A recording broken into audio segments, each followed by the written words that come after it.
Hello friends, कैसे हैं सब लोग। चलिए शुरू करते हैं हम आज के करंट अफेयर्स को, जो कि हमारा 30 अगस्त का। ओके फ्रेंड्स, तो हम आज 30 अगस्त के करंट अफेयर्स के बारे में पढ़ेंगे। तो चलिए शुरू करते हैं। ये हमारा दिया, देखो, टोक्यो पैरा ओलंपिक्स 2020। ठीक है, भारत के लिए भाविना पटेल, कौन? भाविना पटेल ने जीता टोक्यो पैरा ओलंपिक 2020 में रजत पदक।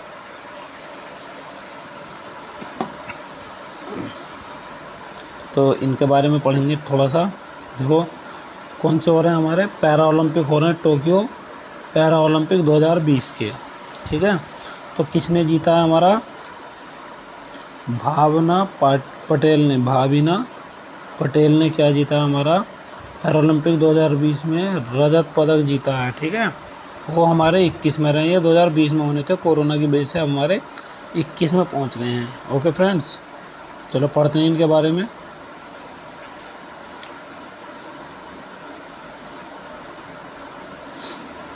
भाविना पटेल ने 29 अगस्त 2021 को पैरा ओलंपिक में रजत पदक हासिल करने वाली पहली भारतीय टेबल टेनिस खिलाड़ी बनकर इतिहास रच दिया। देखो, हमारे जो भाविना पटेल हैं, कब? 29 अगस्त 2021 को पैरा ओलंपिक में रजत पदक हासिल, ठीक है, करने वाली पहली भारतीय टेबल टेनिस खिलाड़ी बनकर इतिहास रच दिया। उन्होंने टोक्यो पैरा ओलंपिक में महिला एकल क्लास, कौन सी थी हमारी? महिला एकल क्लास 4 मैच में भारत का पहला रजत पदक हासिल कर लिया। ओके फ्रेंड्स, उन्होंने अपने क्लास 4 मैच के चीन की, कौन थी? चीन की झांग मियाओ, उन्होंने अपने क्लास 4 के मैच में चीन की झांग मियाओ को 3-2 से हराकर फाइनल में प्रवेश किया। उन्होंने क्लास 4 के पैरा टेबल टेनिस फाइनल में चीन की झोंग से 11-7, 11-5, 11-6 से हारने के बाद यह रजत पदक हासिल हुआ। भावना पटेल पैरालंपिक खेलों की टेबल टेनिस स्पर्धा में रजत पदक, कौन सी स्पर्धा में? हमारी टेबल टेनिस स्पर्धा में रजत पदक जीतने वाली पहली भारतीय बन गई हैं। यह पैरा टेबल टेनिस में भारत का पहला रजत पदक, पैरा टेबल टेनिस में भारत का पहला रजत पदक और टोक्यो पैरा ओलंपिक में 2020 का भी पहला पदक है। ओके फ्रेंड्स, बढ़ते हैं नेक्स्ट। भारतीय पैडलर ने अपनी सर्बियाई प्रतिद्वंदी को 11-5, 11-6, 11-7 से सेटों में हराकर ऐतिहासिक ओलंपिक पदक के लिए अपनी जगह बना ली है। पढ़ते हैं नेक्स्ट। देखो, ये है Tokyo para Olympic 2020, Avani Lekhara. देखो, ये भी एक खिलाड़ी है हमारी, कौन सी? शूटिंग की, जो हमारी अवनी लेखरा है ना, ये हमारी काय की है? हमारी शूटिंग की। कौन सी खिलाड़ी हमारी? शूटिंग। तो इसमें इन्होंने जो है अपनी लेखरा ने इतिहास रच दिया, शूटिंग में भारत को दिलाया पहला स्वर्ण पदक। क्या दिलाया इन्होंने? स्वर्ण दे रहा है भारत को। ओके फ्रेंड्स, पढ़ते हैं इनके बारे में।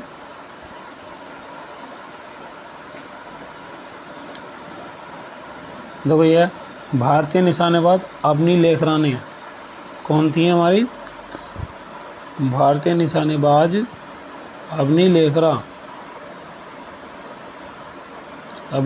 ने टोक्यो पैरा ओलंपिक में भारत को पहला स्वर्ण पदक दिला दिया। क्या दिलाया भारत को? पहला स्वर्ण पदक दिलाया। 30 अगस्त 2021 को निशानेबाजी प्रतियोगिता में महिलाओं के 10 मीटर एयर राइफल के क्लास SH में अवनी ने स्वर्ण पदक जीता है। ओके फ्रेंड, ध्यान रखना है, निशानेबाजी में मिला है अवनी लेखरा को, किसमें? टोक्यो पैरा ओलंपिक में। क्या मिला है हमारे भारत के लिए? स्वर्ण पदक। ओके फ्रेंड, इससे पहले जो पीछे थी हमारी, उन्होंने क्या जीता हमारे लिए? रजत पदक। पीछे कौन थी हमारी? पीछे थी हमारी, देखो, ये क्या नाम है इनका? भाविना पटेल। क्या नाम था उनका? भाविना पटेल।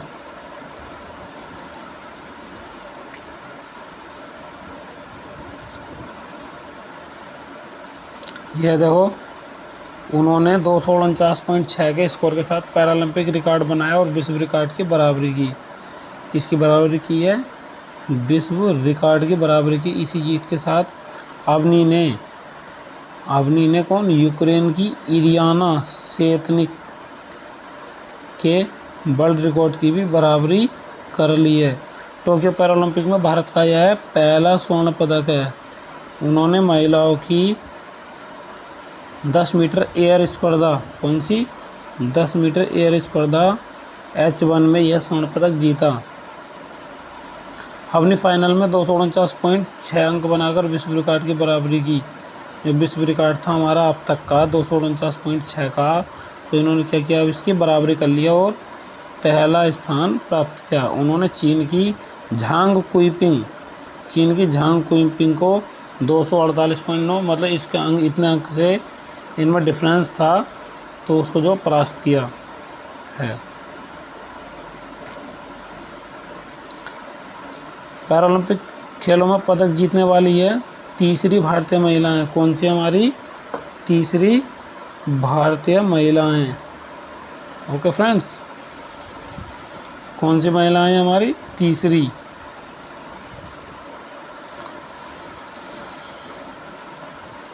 टोक्यो पैरालंपिक में कामयाबी की नई इबारत लिखने वाली अवनी ने, ठीक है, कामयाबी की नई इबारत लिखने वाली अवनी ने साल 2015 में जयपुर राजस्थान के जगतपुरा स्पोर्ट्स कॉम्प्लेक्स में शूटिंग शुरू की।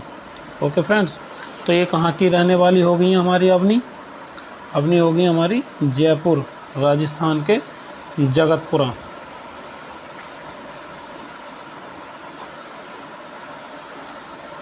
बता दें कि अवनी साल 2012 में एक कार दुर्घटना में घायल हो गई थी। इसके बाद व्हील चेयर का सहारा लेना पड़ा। अवनी लेखरा का जन्म, देखो अब इनके जन्म स्थान के बारे में पूछते हैं, ज़रूर इसके बारे में जानते हैं। ये हमारा अवनी लेखरा का जन्म 8 नवंबर 2021 को राजस्थान के, जब देखो ये 2021 गलत दे रखा है भाई। अवनी लेखरा का जन्म 8 नवंबर 2021 को राजस्थान के जयपुर में हुआ था। ये गलत दे रखा है, ये रॉन्ग इन्फॉर्मेशन है। ये देखो जितनी भी, ये 8 नवंबर 2021, भाई ऐसा कैसे हो सकता है? ये तो इम्पॉसिबल है ना। ये क्या हमारा गलत दे रखा है। तो देखो पिछली सन दे रखी है, देखकर मैं आपको करेक्ट करा दूंगा, ये बात गलत है। तो इनका फ़िलहाल जो है राजस्थान के जयपुर से हैं, लेकिन जन्म के बारे में कभी नहीं पूछेगा। तो राजस्थान के जयपुर में, तो कहाँ से बिलोंग करती हैं? राजस्थान के जयपुर से। अवनी ने शुरू में शूटिंग और तीरंदाजी दोनों की कोशिश की। इसके बाद अवनी को शूटिंग में ज़्यादा मज़ा आया। तो कोशिश किस किस की थी इन्होंने? शूटिंग और तीरंदाजी दोनों की कोशिश की थी। इसके बाद अवनी को शूटिंग में ज़्यादा मज़ा आया। इसके बाद सही वजह से जारी रखा। देखो ये है, तालिबान ने अफगानिस्तान में सह शिक्षा पर लगाया प्रतिबंध, बताया गया इसे सभी बुराइयों की जड़। क्या बताया उसने? इसे सभी बुराइयों की जड़ बताया है। तो सह शिक्षा का मतलब को एजुकेशन होती है, मतलब लड़की लड़के जो हैं उसे एक साथ पढ़ते हैं, तो वो हमारी को एजुकेशन कहती है। ठीक है, तो इसमें कौन होते हैं? बॉय और प्लस गर्ल्स दोनों होते हैं। तो हमारी जहाँ बॉय और गर्ल्स दोनों पढ़ते हैं वहाँ को एजुकेशन होती है। तो अब अफ़गानिस्तान ने जो है इस पर प्रतिबंध लगा दिया गया है। जो तालिबान ने अफ़गानिस्तान में प्रतिबंध लगा दिया है कि अब लड़के लड़के एक साथ नहीं पढ़ेंगे, और ये क्या है? सभी बुराइयों की जड़ है। पढ़ते हैं इसके बारे में। ये हमारा तालिबान ने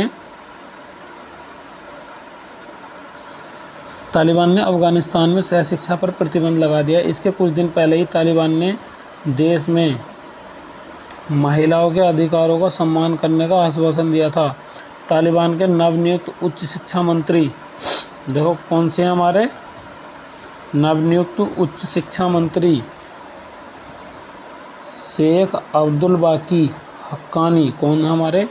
शेख अब्दुल बाकी हक्कानी ने कहा कि पुरुषों को लड़कियों को पढ़ाने की इजाज़त नहीं है। यानी पुरुषों को लड़कियों को पढ़ाने की इजाज़त बिल्कुल नहीं। ये कह भाई क्यों नहीं है, इस बारे में हम आगे पढ़ेंगे। ठीक है, ये अपने कथन कह रहे हैं। हक्कानी ने आगे यह भी कहा है कि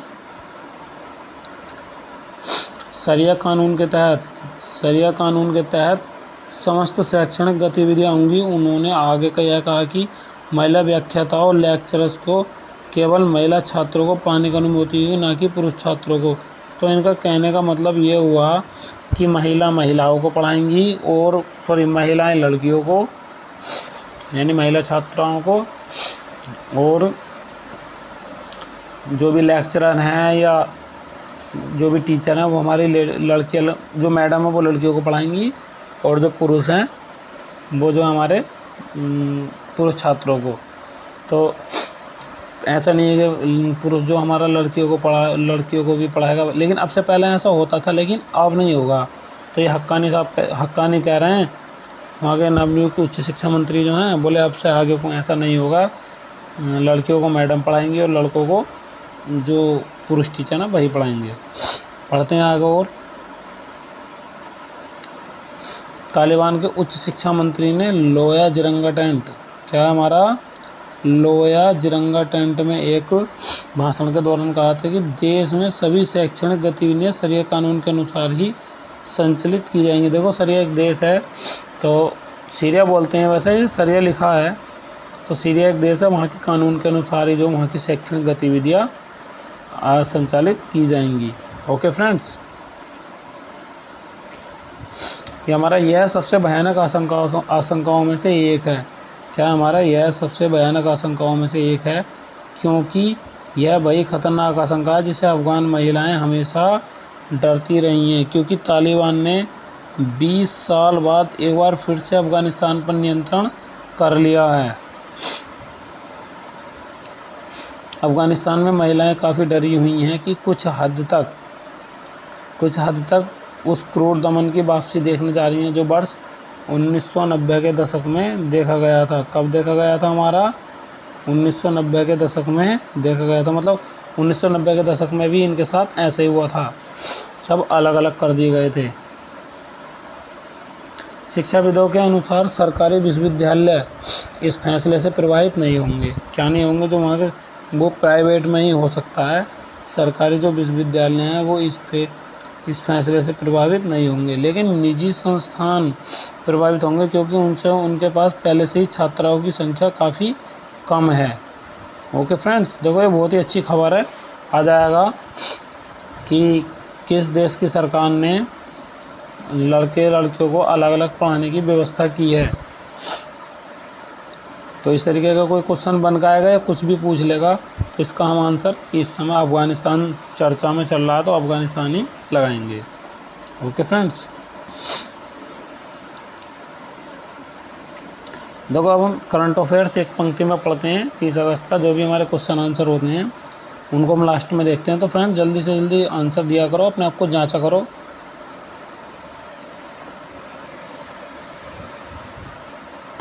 चलिए शुरू करते हैं। ये कौन सा होगा हमारा? चलिए शुरू करते हैं।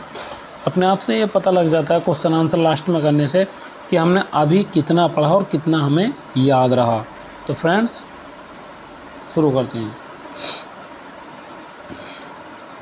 देखो ये मोस्ट इम्पोर्टेंट डे आ गया हमारा, जो कि हमें बहुत ही अच्छे तरीके से याद रखना है। राष्ट्रीय खेल दिवस जिस दिन मनाया जाता है, तो कब मनाया जाता है? ये मनाया जाता है 29 अगस्त को। किसकी? मेजर ध्यानचंद के जन्मदिवस के अवसर पर, और उन्हें जो है हॉकी का जादूगर कहा जाता है। ओके फ्रेंड्स, नेक्स्ट है हमारा भारत और जिस देश की नौसेनाओं ने 26 अगस्त 2021 को अदन की खाड़ी वुल्फ ऑफ अदन में से एक संयुक्त अभ्यास किया, तो किसने किया फ्रेंड्स? हमारा जर्मनी ने। भारत और जर्मनी देश की सेनाओं ने 26 अगस्त 2021 को अदन की खाड़ी में एक संयुक्त अभ्यास किया है, तो ठीक है, जर्मनी के साथ। पैरा ओलंपिक में भारत की अवनी लेखरा ने महिलाओं की 10 मीटर एयर राइफल के फाइनल मैच में जो पदक जीता है वो कौन सा जीता? हमारा स्वर्ण पदक। किसने? हमारे अवनी लेखरा ने। किसने? अवनी लेखरा ने। बढ़ते हैं नेक्स्ट। नगर विमानन महानिदेशालय नागर विमानन महानिदेशालय DGCA ने कोरोना वायरस महामारी के कारण एक निर्धारित अंतर्राष्ट्रीय यात्री उड़ानों के निलंबन को जिस तारीख तक बढ़ा दिया है, तो कब तक बढ़ा दिया है फ्रेंड्स? हमारा 30 सितंबर तक बढ़ा दिया गया है। कब तक? हमारा 30 सितंबर तक बढ़ा दिया गया है। बढ़ते हैं नेक्स्ट। दिल्ली के मुख्यमंत्री जिस अभिनेता को देश के मॉन्टर, क्या कह रहे हैं वो? देश के मॉन्टर अभियान का ब्रांड एम्बेसडर नियुक्त किया है। तो किसको किया है उन्होंने? सोनू सूद को किया है। देखो सोनू सूद अब तक जो भी कोरोना काल में सबसे बड़े हमारे जो है दानदाता रहे हैं। दानदाता का मतलब ये है कि इन्होंने लोगों की बहुत सारे लोगों की हेल्प की है कोरोना काल में। तो इनको जो है दिल्ली के मुख्यमंत्री ने देश के मेंटोर, ठीक है, एक अभियान चलाया दिल्ली में। उस अभियान का जो है ब्रांड एम्बेसडर नियुक्त किया है। ठीक है, तो किसको किया है? ये सोनू सूद को। देखो फ्रेंड्स, ये है तमिलनाडु के राज्यपाल बनवारी लाल पुरोहित। तो कौन है भाई तमिलनाडु के राज्यपाल? हमारे बनवारी लाल पुरोहित को जिस राज्य के राज्यपाल का अतिरिक्त प्रभार दिया है। तो अब ये कहाँ के और होंगे? ये होंगे हमारे पंजाब के और होंगे। कहाँ के हो गए? ठीक है, ये राज्यपाल जो कहाँ के होंगे? हमारे पंजाब के और होंगे अब। ठीक है फ्रेंड्स, ध्यान रखना है इस बात का। ओडिशा सरकार द्वारा, किस सरकार द्वारा? हमारे ओडिशा सरकार द्वारा जिस हॉकी खिलाड़ी को बीजू पटनायक, कौन सा? हमारा बीजू पटनायक